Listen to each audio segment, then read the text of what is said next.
Where the uppercut hits, which character you are. But it is, that jab uppercut, one of the fastest moves on Street Fighter. A great, invulnerable counter.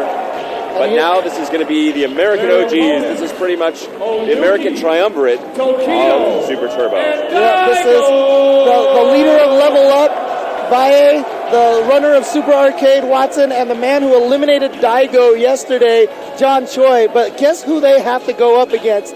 3 of the 5 gods of Street Fighter from Japan. This is Daigo Umehara, the man that Choi did eliminate yesterday. Tokido, who just got second place at King of Fighters. And, of course, their last member, Nuki, who was a 2-time second place finisher in Super Turbo at EVO 2005 and at B5, I believe it was. And Nuki getting back into the scene a little bit. It's great to see him coming back. Daigo, known for great Ryu play, is actually playing Boxer in this tournament. And I think, although all these players are obviously capable of wiping out anybody and blowing out a whole team individually, I think the secret star here is actually Nuki.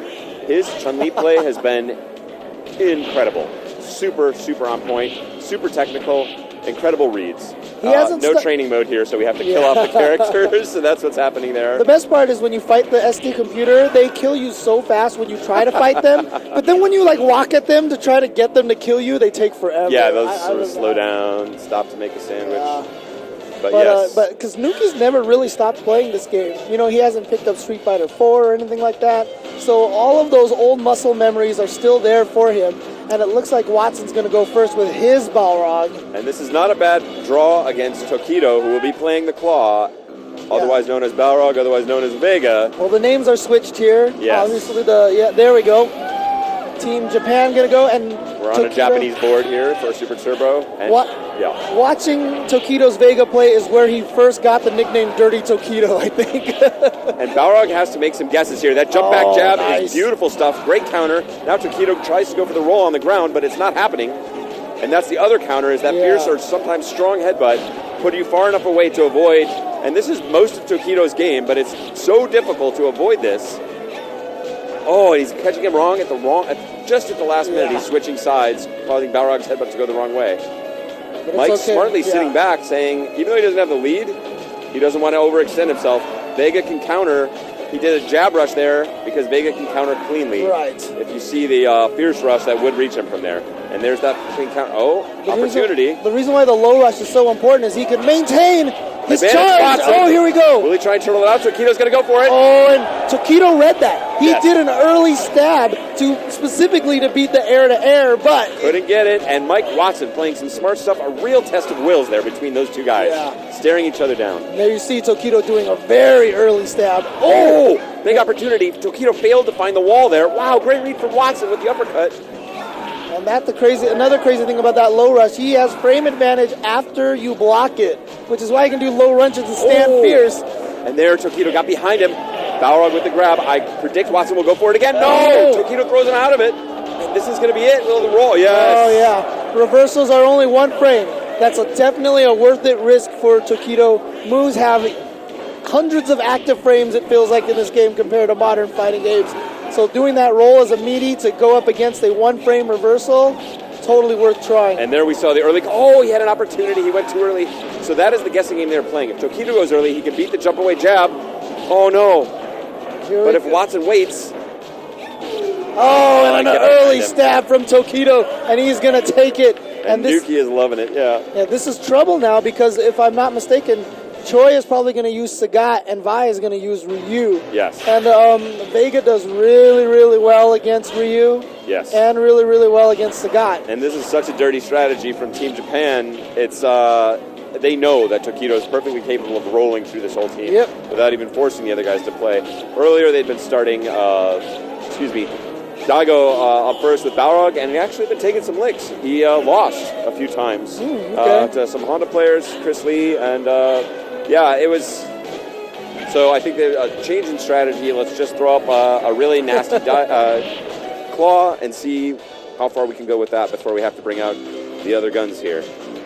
Tokido, of course, fresh from his KOF. Yep, second place. I know. Yeah. And I know he wants some, some revenge for that. Yeah, because he really wanted to take that KOF. He was really sad about not winning that. So I'm sure this will be a nice consolation prize for him to be able to take first place in this tournament here, Xmania. This is a very difficult fight for Ryu, and being in the corner is where, oh no, that's an input error. Yep.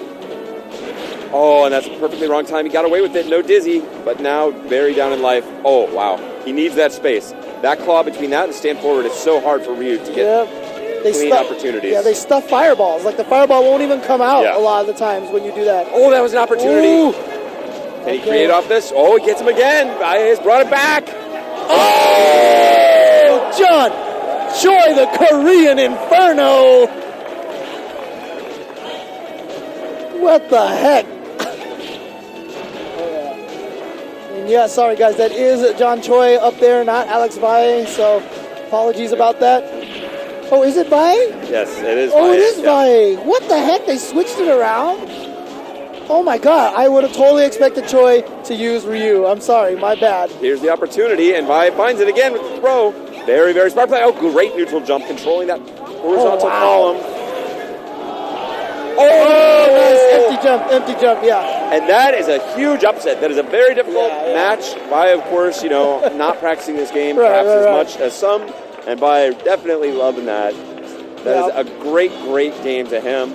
And he knows he sort of got away with it. He's like, I still got it. Yeah, apologies about that, because usually when I see Valle and Choi play against each other, Valle usually goes Ryu and Choi goes Old Sagat.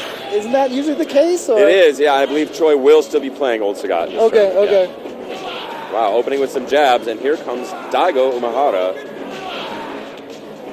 with the boxer, keeping it simple, and he's shown some new stand fierce technology, trying to bait things out, and now he knows he has enough chip damage to end it. Now, Valle plays against Afro Legends a lot, so he definitely has a lot of practice against Balrog, but even Valle, I've seen, has trouble against Afro Legends. It's not a great fight for Ryu. Yeah, I enjoy this fight as a boxer player. It's an interesting fight. Ryu definitely can win, but it's advantage Balrog, I think. Oh, and he's in that horrible spot where he's just out of range, but manages to pull it back with a smart uppercut. Tried to get to the other side. Daigo denies it with standing strong. Oh, jump fireball.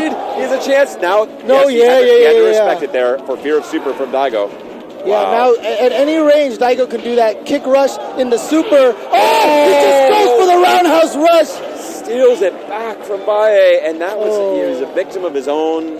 He was too smart to throw the fireball because, of course, Umehara could throw it, and then just doesn't throw anything, and Umehara gets a random sweep from great distance. Wow, that is tough.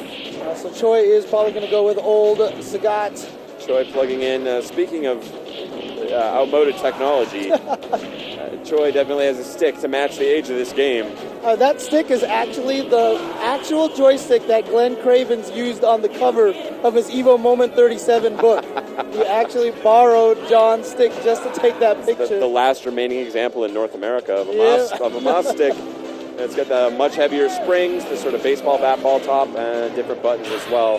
That can soak up a little more impact. It's going to be Old Sagat, as predicted, one of the cheapest characters in the game, but of course Balrog, no slouch himself. This is an interesting fight because it's really about Balrog trying to build some meter. He's willing to block some of those tiger shots and headbutt just to build meter, because as soon as he gets meter, the match changes entirely once he gets to that super.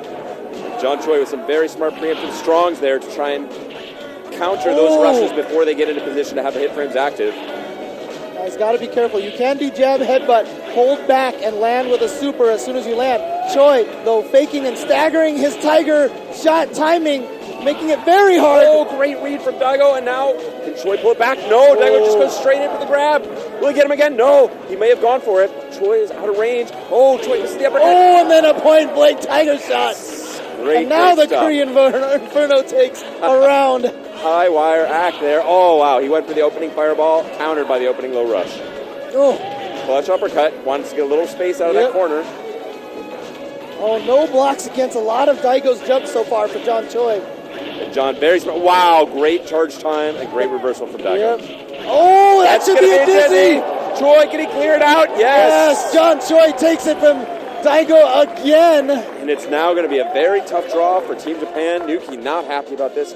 He is going to be playing Chun-Li up against Old Sagat, that floaty jump, his worst enemy in this match, as well as, of course, those super fast tiger shots. This is a tough fight for Chun. However, these guys, the Japanese players, they've made an art out of Chun-Li fighting against old Sagat. Chun-Li also widely considered to be one of the best characters in the game. Not, I think, originally regarded that way by U.S. contingent necessarily. Yes. Notably strong, but not maybe the best. Now, I think...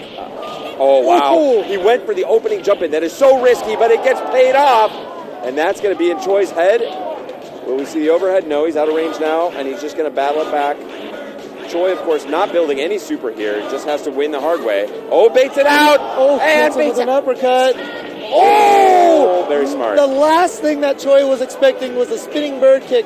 Not a commonly used wake-up move like that in that situation. Does have some invulnerable frames and can pass over those low tiger shots, making it does have very specific applications like we just saw. Oh, here we go. On the risk of dizzy here. But don't forget, Choi also defeated Nuki in Super Turbo, I believe, the year that he won the 2 Street Fighter games so this at is EVO. A run back. Yes, very good point. Oh, pulls it out, but not in time. Choi did not stick anything out. Oh, and he gets him. That is so difficult. That hitbox appears very quickly. Down to the last round between Nuki and John Choi. Who's going to pull it out? One of these teams has to go home. Choi showing some respect there, not wanting to throw that opening fireball to gain that control after getting blown up in round 1. He's got Chun-Li in great position, maybe a tad closer than he might want to be in this situation ideally, but still very strong, not overcommitting.